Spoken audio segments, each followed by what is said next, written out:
Hello, everyone, and welcome to week 5, an introduction to ABM. Just waiting for the stream to catch up with me and make sure everything is moving smoothly. There it is. Thanks all for joining me today. Week 5 is really cool for me, right? Because week 5 is where we start to go into Unit 4. Now, I may have misspoken about this last week, so I want to clear up. Unit 4 is a really big unit, right? So we're actually going to take 2 weeks to go through it, much like we did with Unit 1. So you'll be on Unit 4 this week and next week, and you'll see Unit 5 get posted toward the end of next week. Unit 4 is great, right? Because Unit 4 is about how to go all the way from an idea about an agent-based model to constructing the agent-based model to actually analyzing the results of the agent-based model, right? So hopefully it's kind of, in some ways, this course in a nutshell, right? So if there's 2 weeks you're going to pay attention to in this entire course, I highly recommend it be these 2 weeks, okay? Now, with that, I want to mention a couple other things, right? So the one other thing I want to mention is that you also will see your first assignment. And your first assignment is to describe your net logo model, right? And the deadline for so this this is basically just a questionnaire. Now, one thing that always happens in this course, right? As you're filling out the answers to this questionnaire, keep those answers, right? Because you're going to want to use them to refer back to them when you're writing up your model, right? And for some reason, people will answer the questions and then completely forget to actually fill out to actually keep the answers that they wrote, right? Please keep those around, right? And make sure that you have a copy of them so that you can refer back to them at a later date. I was just going to go over to the lecture so I can get the exact dates for you, right? So we're in Unit 4. So the model design assignment, right, is due by August 20th, 2018, just before midnight Pacific Coast time. So before 3 in the morning my time here on the East Coast, right? So that's technically, actually, sorry. Let me be very clear about this because I've screwed this up a number of times, right? This is due before 3 in the morning on August 20th on East Coast time, which is just before midnight on August 19th, right, Pacific Coast time. So hopefully you can figure that out. I think they now have it set up so it converts to you. But essentially that means that you have about a week and a half from now. You have over 2 weeks from when I originally put it up, but you have a week and a half from now to turn that assignment in. So it is due on the 19th, Sunday the 19th at just before midnight Pacific Coast time, right, in the United States, right?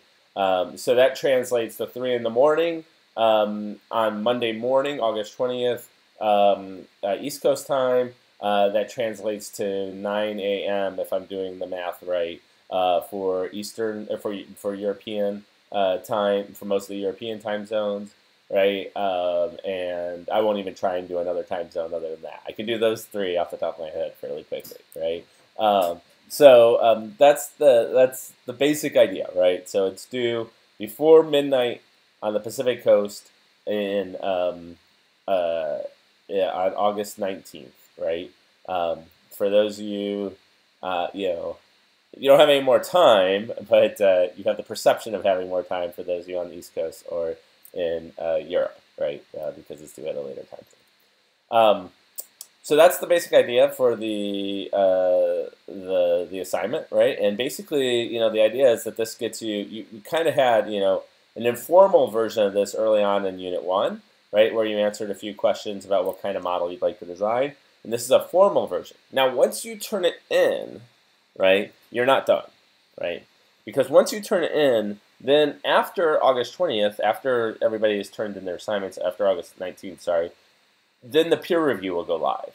In the peer review, you're going to have an additional 2 weeks to work on. And the way the peer review works is that essentially you will be given someone else's assignment that they did. And you will take a look at that assignment and you will answer a series of questions as to how well they did in describing their model. And in fact, if you go up online, there is a model design assignment rubric already online that's just past the model design assignment itself that will provide you with the guideline to how your model will be graded, right? So you can take a look at that and you can see how my model is going to be graded, and then you can, or model description, I should say, and then you can answer the questions appropriately to make sure that you're going to get the full credit for it, essentially, right? So that's the big thing I want to talk about today. Basically, you're uploading, a single document, right, that describes your answers to the questions listed. If you want, go ahead and look at the rubric itself, because that way you can look at it. By the way, it might seem a little weird right now. The model design assignment is up there, and then the model assignment text is on the next page.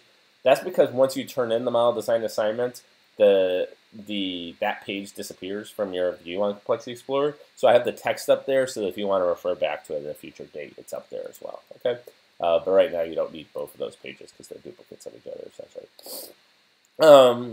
Okay, so that's the big news, right? Make sure you turn in your assignment within a week and a half, and I will announce that again next Thursday. But at that point, you only have about 3 days to get it done, right? So make sure that gets done for sure. The next so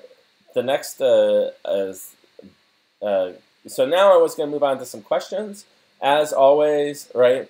Couple of quick notes, right? Make sure that you, if you have a question, you can either post on the YouTube. I see I've got a couple up there already, so that's great on the YouTube chat. You can tweet at me at intro to ABM. That's the easiest way to tweet at me, with the 2 being the number 2. Right? Or you can send an email to abm@complexityexplorer.org, right? So that's the best way to go about asking the questions. Let's go ahead and hit the questions right now. So Emerger has a question. Hi, Bill. Thanks for doing this. I just finished Unit 3 and now thinking about existing models that I can modify. Are you familiar with the idea of DAOs, Decentralized Autonomous Organization Units? Organizations. Sorry, I added the word units there for some reason. These are called smart companies mostly because they use blockchain as a backbone, and I'm quite keen on studying them through the ABM paradigm. I have not heard that particular phrase, decentralized autonomous organizations. I am quite familiar with the idea of using blockchain a company, right, and to allow them to exist. I would assume from the name, right, that this is going to take it a step further and allow all the parts of the organization to be kind of completely wherever they want to be with no centralized controlling principle. Right, that would be awesome.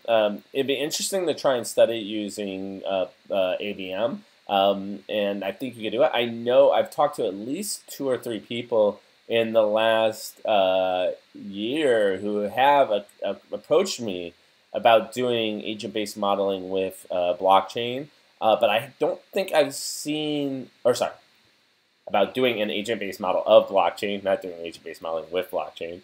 I don't think I've seen anyone actually publish anything on them. There have been some good work on agent-based modeling of organizational systems in the past that you might take a look at. One of my favorite papers is this trash can model by Michael Cohen. That might be an interesting place to start for sure. It's a kind of a cool idea that basically says that all organizations are doing is sitting around and waiting for problems, right? That they actually don't take a problem and generate a solution. Instead, they already have solutions, and they're looking for problems to generate those. And so it's called the trash can because you kind of throw in the problems and you see what comes out of it, right? But I would, that model is a great one for those kind of things. There is a model. Oh gosh, I'm gonna forget. I think. Let me see if I can find it real quick. There's another model on cultural learning within organizations that talks about, it's an agent-based model where every member of the organization has a bit of the truth, right?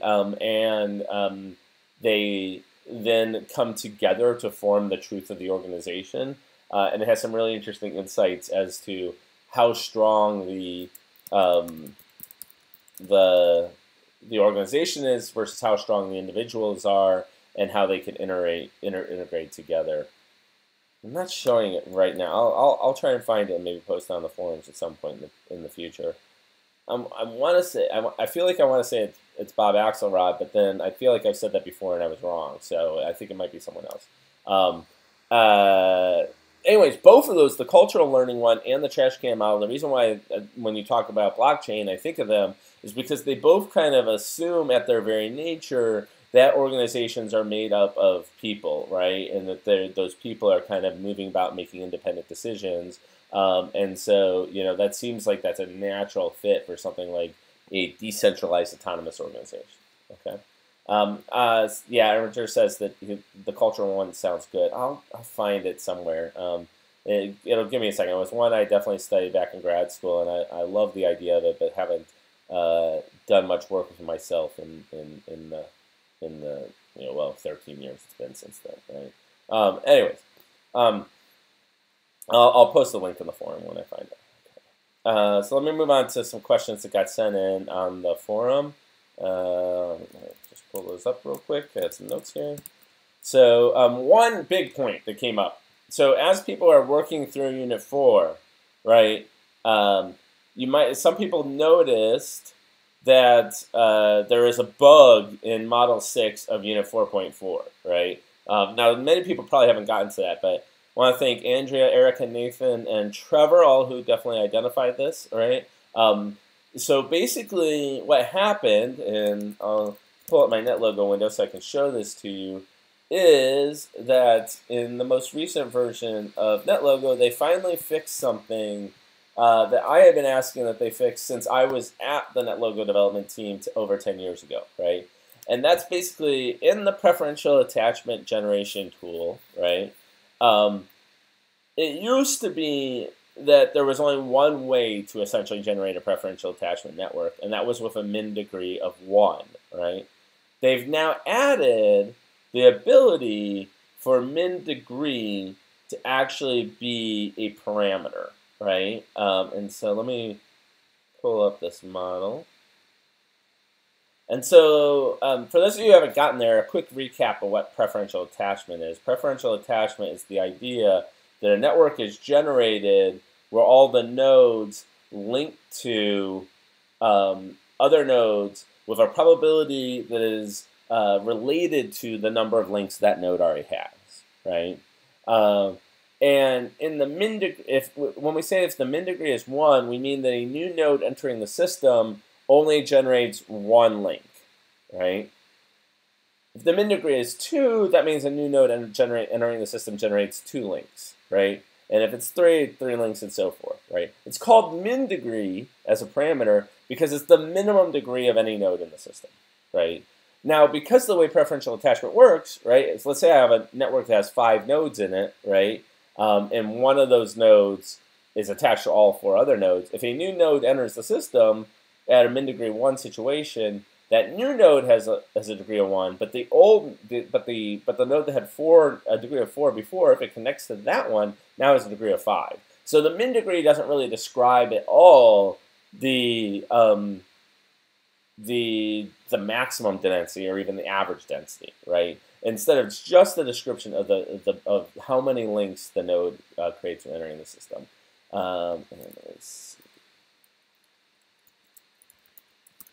Trying to find the exact piece of code so I can show it to you. Let's see if I think it's this one. Oh, hold on. Oh yeah, okay.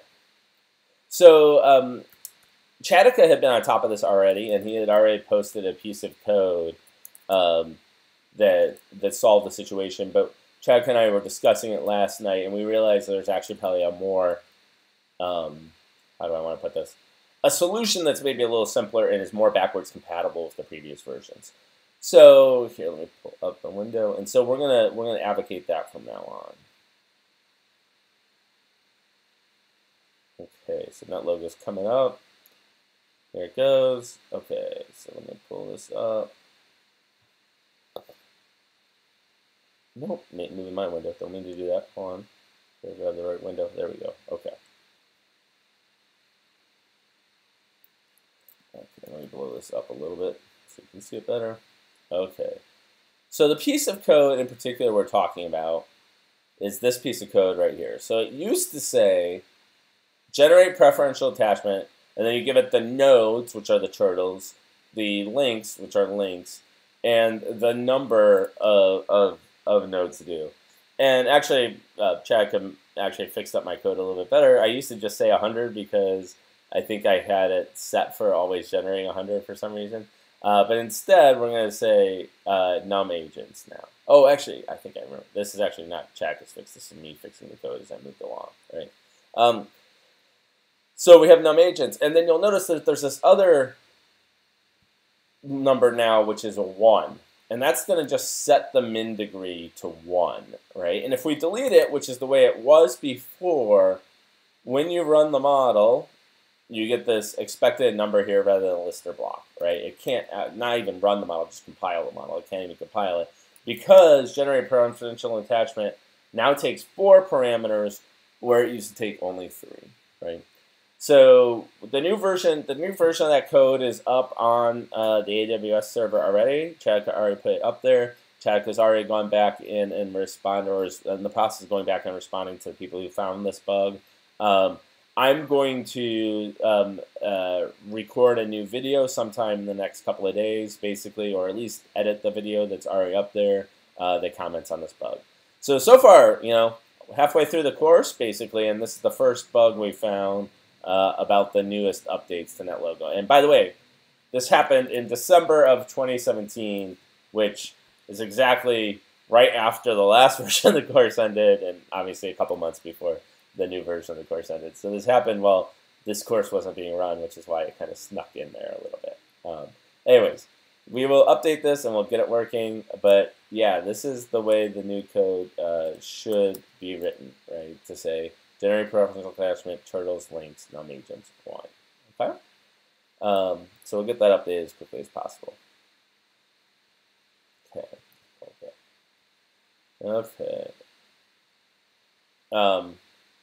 So let's see, what other questions? Another questions that come up in the forums. There were some issues people had opening models, apparently. Specifically models that they downloaded from OpenABM. I should mention this is going to be a problem going forward, right? NetLogo has evolved over time, right? And necessarily the OpenABM models that have been uploaded haven't always evolved with it, right? And so there are often issues with opening them up.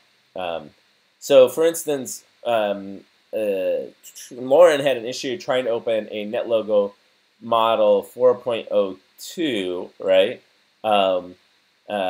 In NetLogo 6.02, right? And so there's 2 solutions to this, right? One of them would be to edit the model so that it works in the new language, right? And that's obviously a problem at times. That can take you time and take you a while. The other one is often when you open the model, right? Let's see if I can do this correctly. If you open the model, then it will tell you, there, I've got it finally. It will tell you that that is an old version of the model, right? And it'll tell you what version it was written in, right? So, oh, this didn't quite work the way I wanted it to. Give me a second.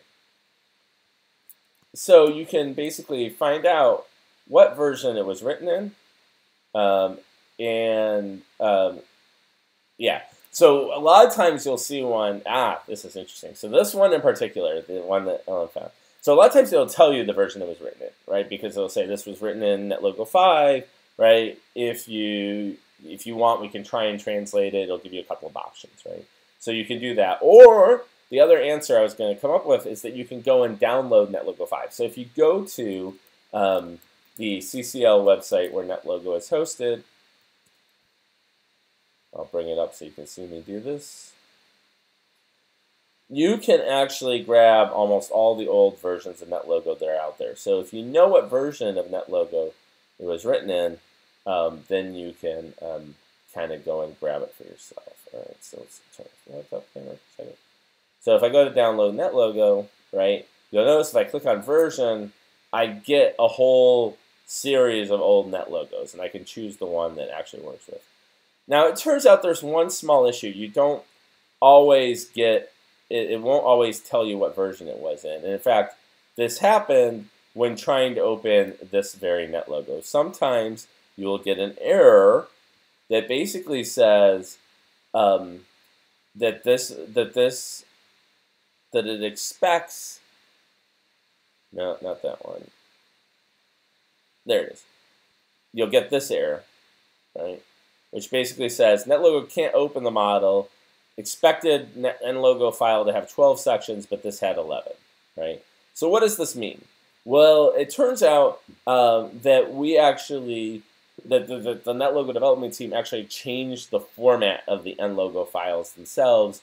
And I believe that this happened between NetLogo 4 and 5, if I remember correctly. Let me see if I can figure that out quickly. I think it happened between 4 and 5. It might have been between 5 and 6, but because of that, as a result, you will almost always get that error if you are trying to open a NetLogo 4 model and anything after NetLogo 4, right? So if you get that error, the simple answer is go grab NetLogo 4 and see if you can open NetLogo 4, right? And that might work out pretty well, okay? Yeah, and then Madi had the same exact issue with an open ABM model, right? And in that, or very similar, expected NLogo file to have 12 sections instead of 11. Almost inevitably, if you get that error, try NetLogo 4. If that doesn't work, then we'll see. Send it to us and we can take a look at it. You can also, there's a way, if you're smart, sorry, not smart enough, that's not the right word, but if you're knowledgeable about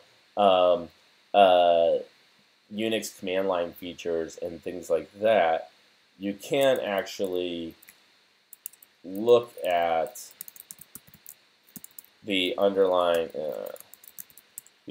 file, if I can find it, and it has a version marker in it. So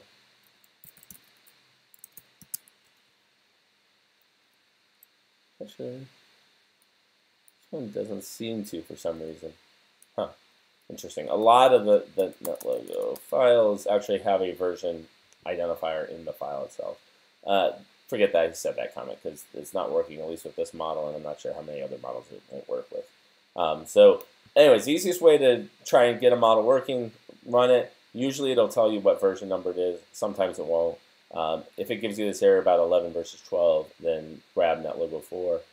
Once you have it in NetLogo 4, right, then you can open NetLogo 6 side by side, copy and paste the code, recreate the interface, do whatever you want with it, right? And you can have a NetLogo 6 version of it working.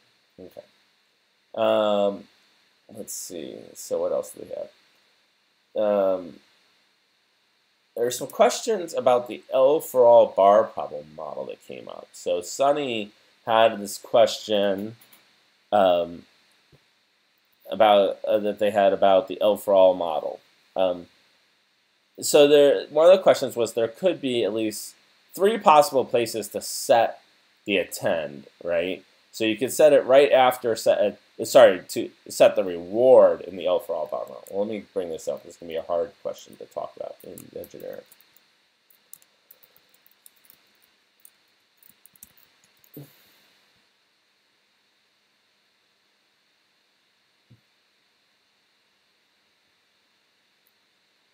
I think they're actually talking about set attend. Let me see.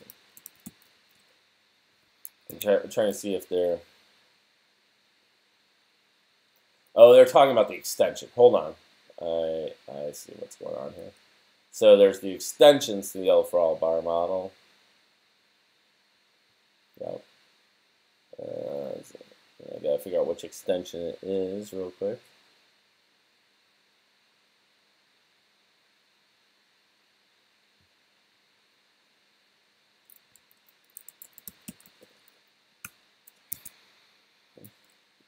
Yeah, okay.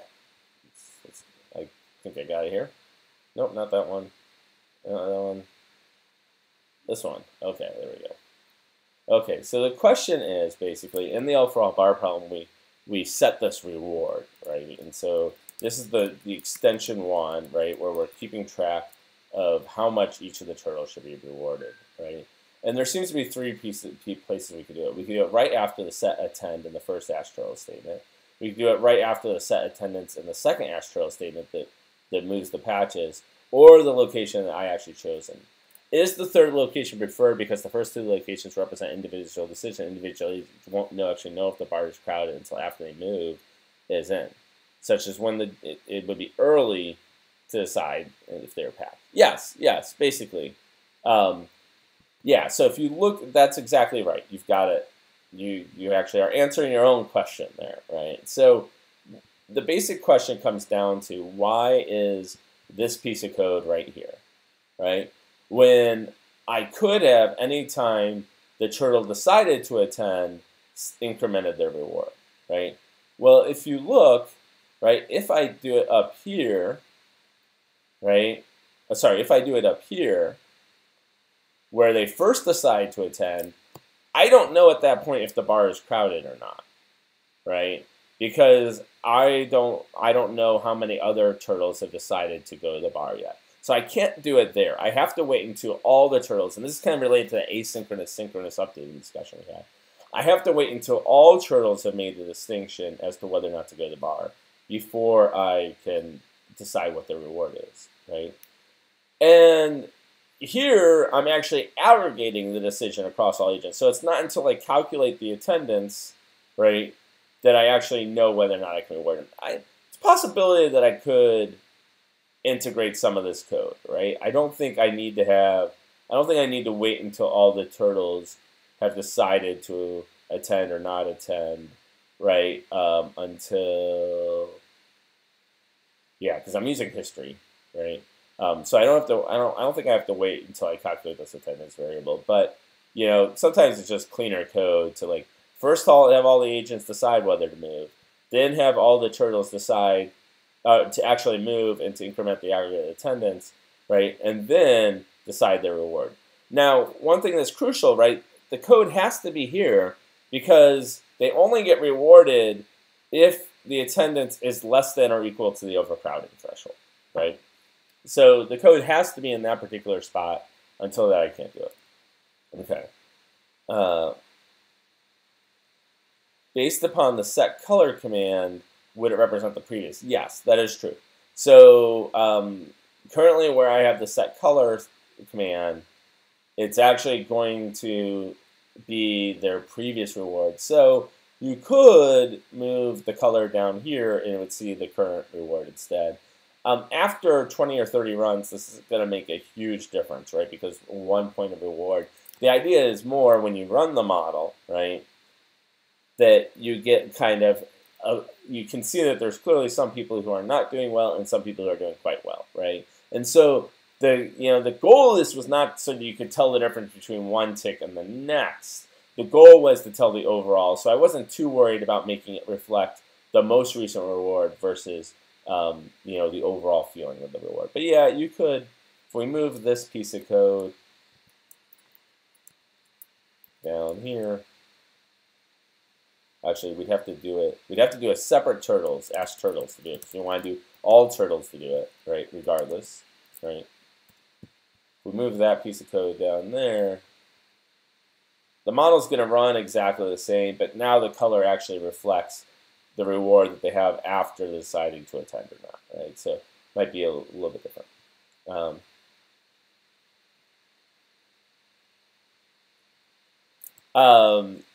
The final question that they had was, I was surprised to see that even over a very long period of time, I ran up to 10,000 ticks. Some agents still have 0 reward.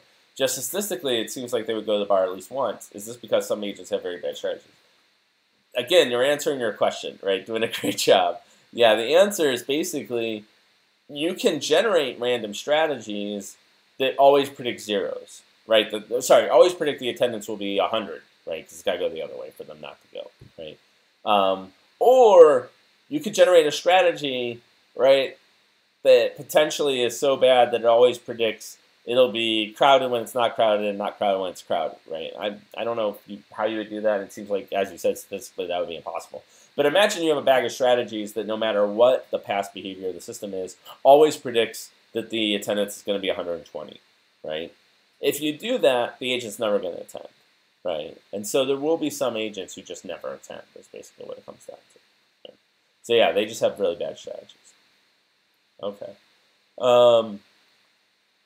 Someone else ran into an issue on anonymous procedures, and we will get into this in a lot more detail later on, but this is a very difficult topic, and so as a result, I don't want to spend too much time on it today. They were basically trying to run a code from a previous NetLogo version that took advantage of what was called the question mark operator. And what the question mark operator did was essentially say whenever you ran a for each statement, it would assign question mark to whatever the current value was, right? So if you said, in the particular case they're looking at, for each knowledge field, if question mark equals knowledge and knowledge is greater than 3, right, do the following, right? The problem with that is that code no longer works, right? So the new way to write this, right, is that you start your for each statement with a variable name. So you say for each knowledge, and Chadika did a good job of answering this. Let me pull up what he said and blow it up for you. All right. So in her case, Erica, in her case, she was doing for each knowledge field if question mark equals knowledge, right? And this is the old way of doing things previous to NetLogo 6, right? The new way of doing things is for each knowledge field, you start with the variable name that you want to give to whatever the variable is. So K goes to it, right? And then so this says take the attribute out of here and put it into K, right? This gets really tricky, so I'm not going to spend a lot of time on this today, but we'll talk about this more as we move on through the course. Okay. People have completed Unit 3 and are looking for a NetLogo program that simulates the Santa Fe artificial stock market, but without success. Do you know how I can find it? I have lost track of that particular model. I will do some investigation and see if I can find it. Chadwick and I will both look into that a little bit. I believe the Santa Fe artificial stock market, I should say, was not written in NetLogo, right?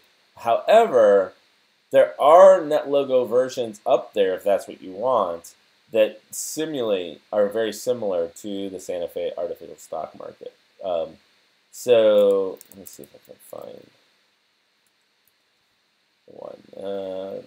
I've seen it before.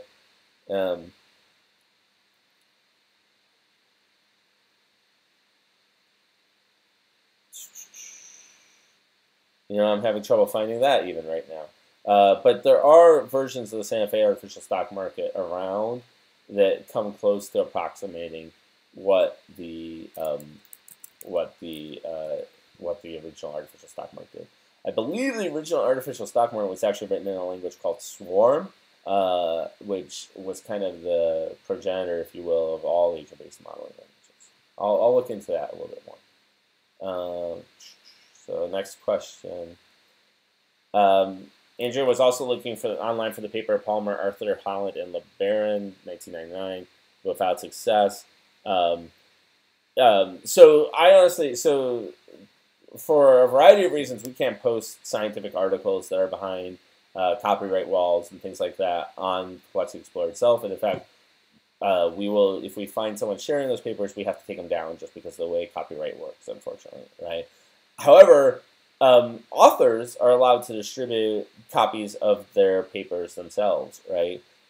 So what I would recommend doing, and what I always recommend doing in these cases, is emailing those authors directly and saying, hey, I really am interested in your paper, blah, blah, blah, could you send me a copy of it, right? And I know Blake LeBaron, who is one of the authors on that paper, it's usually pretty receptive to those kind of questions. So Blake's a great guy. I'm sure if you sent him an email and said, I'm really interested in this work, he'd send me a copy of it. He might very well be able to.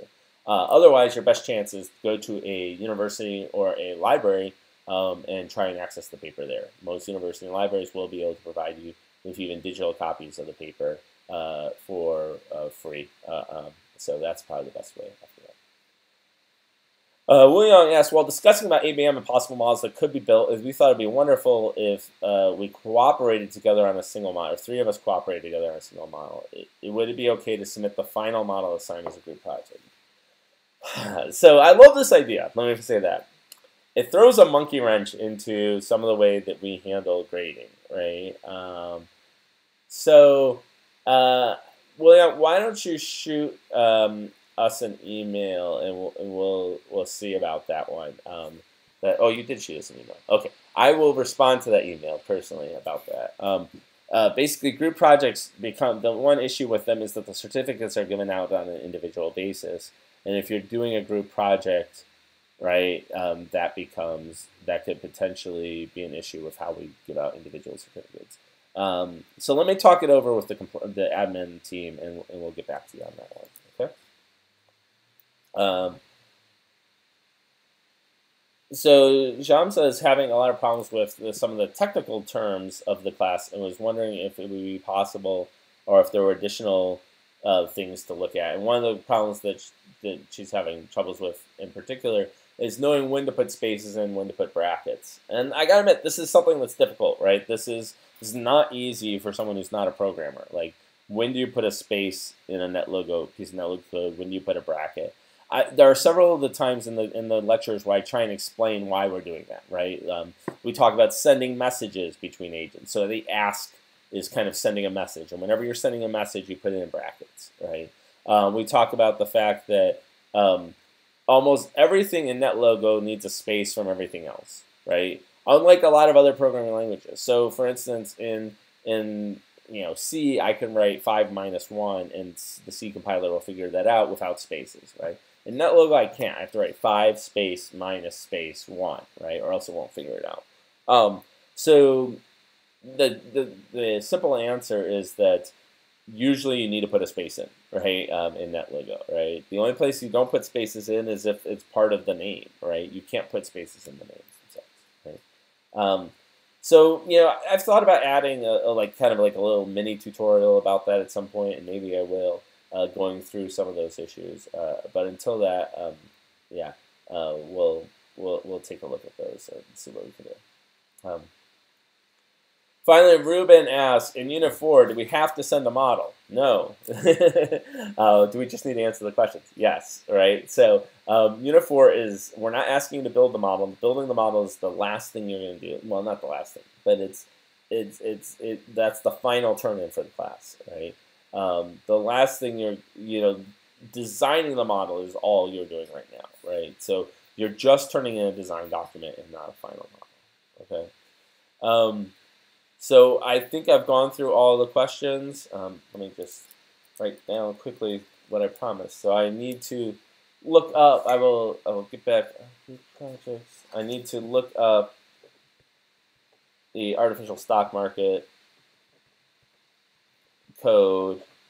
Promise to look into that, right? And is there anything else? There's one other thing. No, I think that's it. Just the artificial stock market code. And that should be it, right? So I will try and get back to you next week with a pointer to the artificial stock market. As a quick aside, right, the artificial stock market, for those who don't know, was this idea, this really ambitious idea that came out of Santa Fe in the early to mid-90s. Basically, the idea was, could we just simulate an entire stock market, right? Could we simulate the entire New York Stock Exchange using artificial agents? And they simulated a lot of the dynamics of the stock market, essentially, right?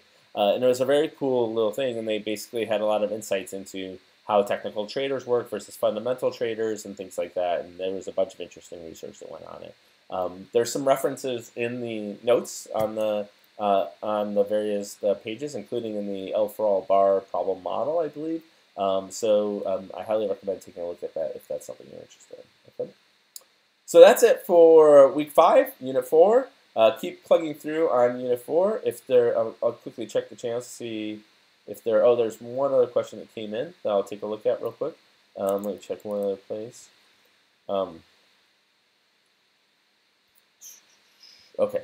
So there's a question that came in from S. Mike. I want to model how human agents respond to land loss.